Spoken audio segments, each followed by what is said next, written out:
Bazen geliyor.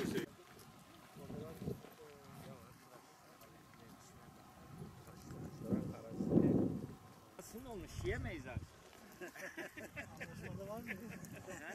Göz hakkımdır, göz hakkım şey. Hadi hacı. Dolu vurdu da taş yaralar. Aşağıya gitsin daha. Hacı abi bu kaç? Ben de öyle düşünüyorum abi.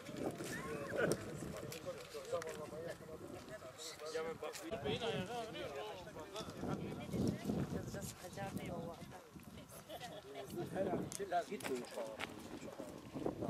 Şu hacı kadar üründür, diğeri ise bu kadar. Şimdi bak bir şey söyleyeyim. Ben karışmıyorum. Yani bizim bu sene İyi gidiyor, iyi gidiyor. Geçen seneye göre durumumuz nasıl? Var mı? aynı buradan buraya gelmiş. Belki bu kadar çok hacı abi gelmememiz lazım. Biraz daha Doğru mu? Doğru mu? Şimdi ilk sorun şu.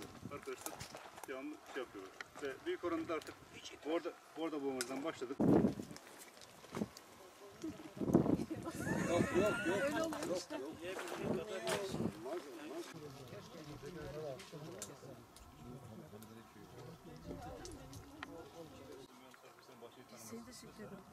Artık her şey bilmediğimiz bir şey kalmadı. Bu önemli yani.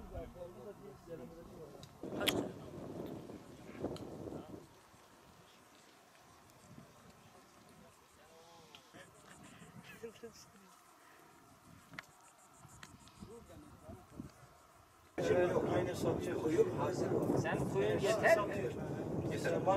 Suyu nereye basıyorsun? Direkt yeter. Ya destek var. Siz bu bahçenizi sulamak için güneş enerjisi kurabilirsiniz. Bu ağacı hacı abi seyredecek. Batman ilimiz merkez Binatlı köyündeyiz. Abdülvahap Sevim adlı çiftçimizin bahçesindeyiz. Bu bahçemize yaklaşık 46 dönüm fıstık dikili ağaçlarımız mevcut. Biz bu bahçemizde geçen yıldan beri bir takım teknik sıkıntılar mevcuttu. Bu bahçemizi entegre mücadele kapsamına aldık. Son 2 yıldır arkadaşlarımız tarafından düzenli olarak bu bahçeye de bir takım kontroller yapılmaktadır. Entegre mücadele kapsamında sonbaharda bir göz taşı uygulaması, daha sonra da feromen tuzakları, dal güvesiyle mücadele için bir takım çalışmalar yaptık. Sürüm tekniği, budama gibi bir takım, daha sonra gübre uygulaması, özellikle de verime yatmaya dönük bir takım çalışmalar yaptık. Geçen yıl bu çiftçimiz 300 kilo aldığını beyan etmişti.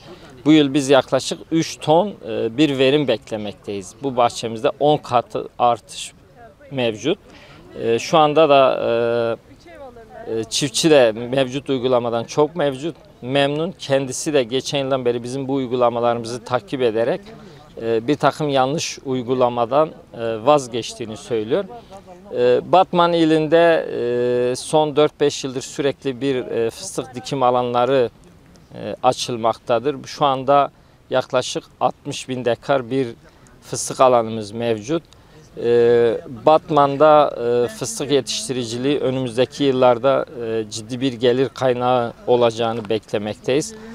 Hatta fıstık işçiliği diye bir tabir gelişecek. Yani önümüzdeki yıllarda bu fıstıklarımız yetiştiğinde insanlar fıstık toplamak için işçiliğe ihtiyaç duyulacak. Dolayısıyla tarımda bir istihdam sağlanacak.